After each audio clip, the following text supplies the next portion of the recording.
t'avais pas monté l'éclairage assez vite. Si, non, c'est pas ça, c'était la musique qui n'était pas la bonne. Comment? C'était la musique qui n'était pas la bonne. Mais même l'éclairage. Oui, c'est le 14. L'éclairage, j'ai dit que ce soit d'un seul côté, vous savez. Bim. Je mets une petite fondue, mais c'est le 14. C'est d'un seul. Les marionnettes, à l'âge de 5-6 ans à peu près. J'en ai fait sans jamais avoir vu de marionnettes. Puis après, quand j'ai vu les marionnettes, j'ai dit, mais c'est ce que je ferai plus tard. Mon père, qui était restaurateur, il est fou celui-là. Et puis, je suis parti à majorité, chez mes parents. J'ai fait donc ce concours. J'ai tout fait, hein. J'ai été mannequin, j'ai fait de la figuration. Je suis allé à Rome pour mon père. J'ai même fait du cinéma à la Titanus avec Toto.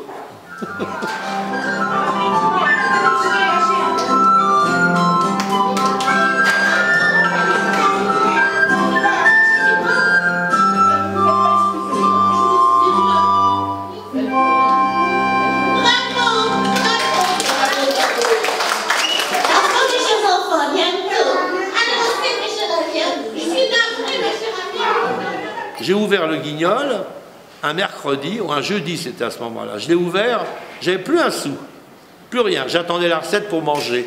J'ai rien dit à mes parents. Hein. Mes parents ils disaient c'est bien fait pour toi, fallait pas faire ça, parce qu'ils étaient riches, ils avaient de l'argent.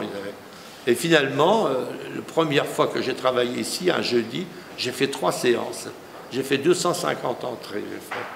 Ouf, je suis sauvé. Je me suis payé le restaurant. Je venais d'un restaurant, j'étais dans un restaurant. Puis après, ça a marché. La première année, j'ai eu beaucoup de choses, beaucoup de contrats, j'ai eu la première année. Et puis après, ça a marché toujours. Maintenant, les tournées, j'en fais même plus parce que j'ai trop à faire ici. Quel âge as-tu? Moi?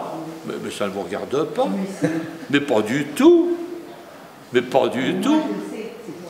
Hier, c'est hier que j'ai pris un taxi. Il y avait un noir comme conducteur. Puis on parle, moi j'aime bien parler avec les chauffeurs, etc. Et puis finalement, c'est lui qui est venu à parler d'âge. Moi, il me dit, vous avez encore le temps, vous êtes encore jeune, vous avez... Oh, moi je ne suis pas si jeune que ça. Oh, quel âge vous avez quand même? J'ai dit, écoutez, je vais vous le dire, parce que lui, je ne le voyais plus, après il s'en allait, c'était fini. Il dit, c'est pas vrai, je ne vous crois pas. Il a fallu que je lui fasse voir ma carte d'identité. Ben vous, je ne vous ferai pas voir ma carte d'identité, et je ne vous le dirai pas. Là. J'ai connu le fascisme en Italie.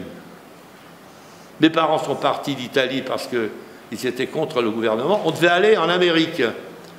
Parce que la sœur de mon père est partie en Amérique, à New York. Et elle avait écrit à mon père, nous allons partir dans l'Illinois, près de Chicago, et on te garde l'appartement pour quand tu vas venir. Et 3 jours avant, mon père dit, non, je ne pars plus en Amérique, je pars en France, je pars à Paris. Il est arrivé gare de Lyon, tout le monde dansait dans les rues. Il est arrivé un jour de 14 juillet. Alors je suis resté 3 ans encore avec ma grand-mère et un de mes frères en Italie, parce qu'ils avaient 3 commerces. Mon grand-père Tirelli avait 3 commerces. Et puis après, ma mère est venue nous chercher et nous a amenés en France. Malheureusement, elle a perdu un fils qui avait 17 ans, mon préféré, des 3 frères. Il était adorable, Ennio il s'appelait. Il est mort d'une appendicite péritonite. Vous allez peut-être me croire, je m'en suis jamais remis. Jamais, jamais. Il a tout remplacé. Vous voulez que je vous parle du café rue d'Avron? Oui. On était à Argenteuil avant. C'était le cœur du Parti communiste là-bas. Vous savez, tous les ouvriers qui travaillaient avaient tous fui l'Italie fasciste. Et ils travaillaient dans les mines de plâtre, ils travaillaient. Et puis la gérance est venue à échéance, et le type qui était propriétaire a vu que le restaurant marchait très bien, et ils l'ont repris à mon père et à ma mère. Et il y a un ami de mes parents qui ont dit, mais je connais une gérance à Paris, moi, et le monsieur et la dame qui la tiennent, c'est un bon restaurant, un grand restaurant, en plein centre, et ils veulent mettre un gérant. Alors mon père a sauté là-dessus, naturellement, et on était venu à Paris. On est resté 2 ans à Argenteuil. Et après, bon, quand je suis arrivé à Paris, moi, j'étais fou. J'adorais Paris. J'avais 9 ans, je crois. Oui. Et J'adorais Paris, je me promenais dans Paris, et j'avais une nourrice, une nurse si vous voulez, parce que ma mère n'avait pas le temps de s'occuper de moi, et la nurse adorait l'opéra. Bon, parfait, et là, on est d'accord tous les deux, parce que moi aussi. Et on allait une fois par semaine au moins à l'opéra comique, naturellement dans les poulaillers, et j'ai vu tous les opéras qu'on jouait à l'opéra comique. On jouait Carmen, Lacmé, Les Pêcheurs de Perles, on jouait Traviata, on jouait tous les opéras. À l'Opéra de Paris, ils jouaient très peu d'opéras, que 2 ou 3, et il y avait surtout des ballets. Voilà. Puis après, quand ça a été pris par Lieberman, il a changé, il a enlevé tout ce qu'il y avait, et il a fait venir des grands chanteurs. Et puis, bon, à l'Opéra de Paris, je suis allé 50, 100 fois. Je passais ma vie à la semaine, au moins 2 fois par semaine, j'allais. Parce qu'en Italie, on avait une loge au théâtre municipal de Reggio. Mon père était violoniste. Il était violoniste parce que dans des familles bien, on apprenait un instrument. Et mon père n'en avait pas fait sa profession. Il jouait du violon merveilleusement bien, il déchiffrait une vitesse. Et quand on avait besoin d'un premier violon au théâtre municipal de Reggio, on l'appelait mon père. Et mon père déchiffrait très vite. Et puis, il a eu comme chef d'orchestre, il a eu Toscanini. Il dirigeait l'orchestre. Et puis, un jour, Toscanini lui dit, c'est pas lui qui me l'a dit, c'est un ami à lui qui me l'a dit quelques années après la mort de mon père. Un jour, Toscanini lui dit, dis donc, Tirelli, il va falloir que tu t'arrêtes parce que quand tu finis Butterfly, quand elle se fait harakiri, c'est le violon qui finit là-dessus. Et il a rajouté 3-4 notes supplémentaires. Il lui a dit, non, il ne faut pas que tu fasses ça. Mon père, il dit, excusez-moi, maître, je ne recommencerai plus. Et la fois d'après, il a recommencé. Et Toscanini passe à côté de lui et il lui dit, sans le regarder, tu avais raison. Ah non, c'était un très bon violoniste, c'était. Moi, j'adore la musique, j'ai appris le piano moi-même. Tu peux nous parler un petit peu des gens qui fréquentaient le café rue d'Avron? Oh, il y avait tout, il y avait des hommes politiques. Mon père avait même comme client, quand il était à Paris, le président de la République. Ils venaient tous chez mes parents, la cuisine était extraordinaire. Tout était fait à la maison. Et il avait pris des serveuses italiennes de Parme, de Bologne, de l'Émilie. Et elles faisaient les raviolis, elles faisaient les pâtes après le service. Tout était fait à la maison, tout, c'était. Et le restaurant était très réputé. Il y avait très peu de restaurants italiens à ce moment-là. Mais ma mère et mon père ont exigé qu'il y ait la cuisine faite à la maison. Elle faisait l'ossobuco, elle faisait tout, quoi. Tous les plats, elle faisait. Et mes parents faisaient 200 couverts par jour, midi et soir. On avait des députés, on a eu des députés qui ont été mis en prison pendant la guerre, qui étaient à la santé, et mon père allait leur apporter à manger avec sa bicyclette et un cajot devant, leur apporter un jour sur 2 de la nourriture parce qu'ils mangeaient très mal. Et ces gens-là, ce n'était pas n'importe qui, c'était des gens qui étaient députés et qui ont repris leur rôle après. Mon père est antifasciste à mort. Ma mère aussi, mais elle disait trop rien parce qu'elle était catholique et sa famille était de droite, mais modérée, modérée. Pas pour le fascisme, ils n'étaient pas pour le fascisme. Mais ma mère était pratiquante, mon père pas du tout. Alors, ma grand-mère paternelle s'engueulait sans arrêt avec les curés, alors on pensait. Ah, alors quand je parle de Mussolini, les gens me disent « Ah, mais il a fait assécher les marais-pontins. » Bon, j'ai 12 ans à mettre avec les marais-pontins et tout ce que c'est. Et alors, oui, les marais-pontins, ils ont été asséchés, mais tous les autres qu'il a tués, alors, tous les fascistes, c'était épouvantable. Moi, j'étais gosse, je m'en souviens encore. Ah oui, on m'obligeait à porter le petit costume de Balil, là. Vous savez ce que c'était, hein, avec un petit chéchia et puis le petit pompon derrière. J'ai horreur de ça. Ma grand-mère m'avait assez endoctriné et me dit... des fascistes, j'espère qu'ils vont foutre le camp un jour. Et puis après la guerre, quand ça a été, Mussolini a été attrapé, il a foutu le camp en Suisse dans un char avec des caisses pleines d'alliances, parce que les bonnes femmes apportaient leur alliance pour en faire de l'or et puis faire des munitions. Ils l'ont attrapé avec Clara Petacci, sa maîtresse, ils l'ont emmené à Milan, ils l'ont zigouillé, ils l'ont pendu par les pieds. J'ai la photo. J'ai la photo, si un jour vous voulez voir la photo de Mussolini avec Clara Petacci pendu à un piquet de boucher, je vous la montrerai. Ils sont 4, ils sont.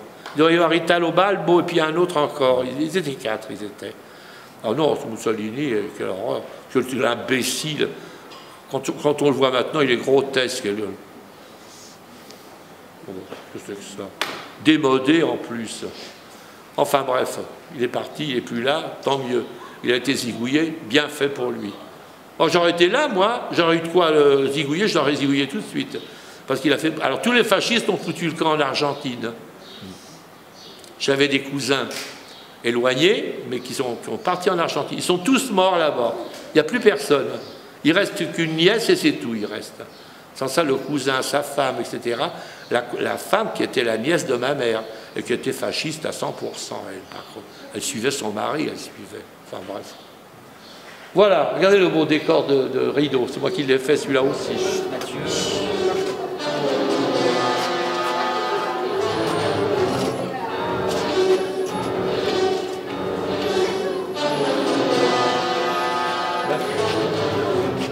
Eh bien, me voilà dans mon domaine.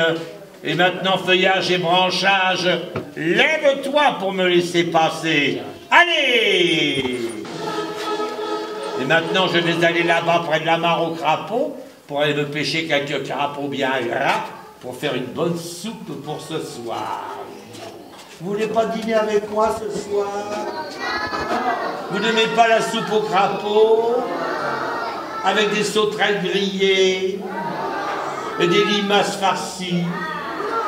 Et comme dessert, oh, un dessert de ma spécialité. Des vers de terre trempés dans du chocolat. C'est dans ton restaurant. C'était le siège de la Fratellin Sarragiane, à rue d'Avron. Exactement. Tu as eu des fêtes, tu t'en souviens? Oui, ça a été le siège. Oh oui, j'en ai connu, hein. Et pendant la résistance, Pardon? pendant la résistance, ici en France, qu'est-ce qui s'est passé dans le restaurant de vos parents? Pendant la guerre? Oui. Ah, rien du tout. Mais il n'y avait pas des gens, des résistants? Si, voilà. si. Que vous... Mais avec ça, il y avait que ça. On avait même des voisins qui étaient plutôt pro-fascistes, etc. Ils savaient tout ce qui se passait chez mes parents, les voisins, là, les Magrotti, hein. Ils n'ont jamais rien dit à personne. Mais donc, qu'est-ce qui s'est passé chez Rien du tout, rien. Nous, on était là, on était italiens. Donc, l'Allemagne était associée à l'Italie, donc on était comment dirais-je, des associés, on était. Oui, mais je veux dire, il y avait des partisans. On n'a rien eu. Ah non? On n'a rien eu du tout. C'était très discret, même les réunions très discrètes le soir, tout était fermé, hein, parce que vous savez, il y avait le couvre-feu, il y avait pendant la guerre. Et donc, mes parents faisaient rentrer qui ils voulaient, peut-être 10-15 personnes, puis on fermait la porte à clé, et il y avait toujours quelqu'un dehors qui guettait ou qui regardait à la fenêtre, mais il ne s'est jamais rien passé. Mon père n'a jamais eu d'enquiquinement. Non, mais je veux dire, il parlait de quoi le soir? De la politique, voilà. Bah, il parlait que de ça. Il parlait que de politique, il parlait de ce qui se passait en Italie, de ce qui se passait dans le monde entier et en France aussi, à propos de ça. Ça s'est fait, ça ne s'est jamais inventé, moi j'ai jamais su, et mon père non plus l'a jamais su, quoi qu'ils aient fait des choses quand même antifascistes. Mais on ne va pas le divulguer à n'importe qui, ça. Ils avaient confiance en mon père, mais vaut mieux pas, parce que si un jour on l'arrête et qu'on le torture pour lui faire parler, il ne le savait pas, lui, vous comprenez. Ce qu'il faisait, il y avait des gens qui étaient habitués à venir dîner au restaurant, et ils venaient dîner au restaurant, même s'il était fermé. Il y avait des rideaux partout, tout était fermé. C'était le blackout, vous savez. Et puis finalement, ils étaient là, ils étaient bien comme en famille. Il y en avait une qui travaillait chez Medioli, l'Annelle, là. Elle venait dîner tous les soirs là, c'était sa maison. Ma mère était contente d'avoir ces gens-là. L'hiver, il faisait chaud là-dedans, parce que vous savez, le froid, c'était ça, il a fait des froids épouvantables, il a fait. Et donc, ils étaient contents d'être là, d'avoir un petit peu de maison dans laquelle ils puissent se réchauffer et manger des bonnes choses. Parce que ma mère n'a jamais fait de la mauvaise cuisine, elle a toujours fait de la bonne cuisine. Il y a un rapport là qui dit que c'est assez On n'a jamais eu d'histoire. Assez méchant. Hein? C'est assez méchant. Sur mon père? Sur ta mère. Sur ta mère et sur ton père. C'est pas vrai. Oui. Mais qu'est-ce qu'ils ont fait? Ben, ils disent que le 26 rue d'Avron... 126. 126 rue d'Avron, c'était un repère de...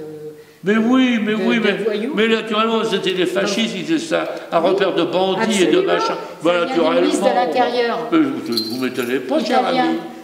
Mais oui, que c'était un repère de bandits et de voyous. Mais oui, mais ça je le sais. C'était comme ça que mon restaurant était. C'était mon père, ça. Père Tirelli. Il était très exposé, mon père. Il a été décoré de la médaille de la Résistance. Il était... Oui. La caserne Reuilly l'a convoqué et officiellement on lui a remis la médaille de la Résistance parce qu'il avait fait des choses qu'on ne savait même pas, nous, qu'il les avait faites. Il a caché des FFI à la cave, il a fait plein de choses dignes. Vous savez qu'il aurait été capable de le foutre en tôle jusqu'à la fin de ses jours, s'il n'avait même pas fusillé. Mon père n'avait pas la trouille. Ces gens-là ne me font pas peur. On a la foi, le principal c'est d'avoir la foi et de faire ce qu'on a envie de faire, et le bien, pas le mal. Jamais ils ont fait le mal, ma mère non plus d'ailleurs. Mais tout le monde dans la famille, tout le monde était antifasciste, puisqu'on a tous émigré à l'étranger à cause du fascisme. Nous on habitait sur la place de Cavriago, à côté de l'ancienne mairie, une petite mairie charmante d'ailleurs, avec une grande place.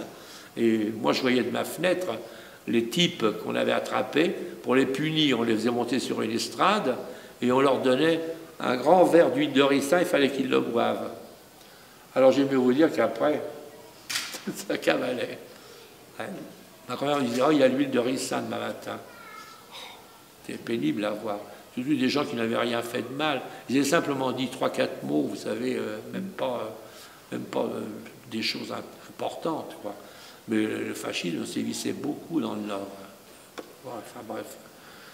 J'en ai pas subi, moi, le saut qu'on m'a fait défiler, habillé en balilla. Voilà, ça j'ai pas aimé ça tout de suite. J'étais tout môme, j'étais antifasciste. Voilà, c'est tout. Ceux qui n'ont pas connu le fascisme ne peuvent pas savoir. Donc, et puis après, mon oncle a été envoyé aux confins avec sa femme et son fils. Après, il y a eu toute la famille, tous les gens qui venaient au restaurant rue d'Avron, chez mon père. Il les a tous reconnus là-bas, à Lipari, il les a connus. Enfin, c'était des journées sombres quand même, mais ils vivaient mieux qu'en Italie. En Italie, il n'y avait rien à manger. Il n'y avait rien à manger, c'était vraiment la misère noire, Hitler a quand même fait des camps de concentration, et il a embarqué tous ces gens-là à qui c'était devant un espèce de grand machin, il y a marqué salle de désinfection. Mon œil, il avait fait tout le monde à poil, enfants, femmes, vieillards et tout le monde. Et puis après, il les mettait à la chambre à gaz. J'ai trouvé ça abominable, moi. Quand j'ai vu ça pour la première fois à la télévision, j'ai dit, mais qu'est-ce que c'est que cette espèce de saloperie? On l'aurait dû... Personne... Oh, il a failli être zigouillé plusieurs fois par ce qu'ils ont attrapé, qu'ils ont fusillé immédiatement. Hein. Mais il a eu plusieurs attentats contre Hitler. Il y a eu celui de l'amiral Canary. Oui, c'est ça. N'est-ce pas? Ouais. Oh, mais c'est affreux qu'au XXe siècle, on fasse encore des choses aussi horribles, et qu'on le laisse faire. Puis l'autre espèce d'abruti de Mussolini, cette espèce de grosse merde là.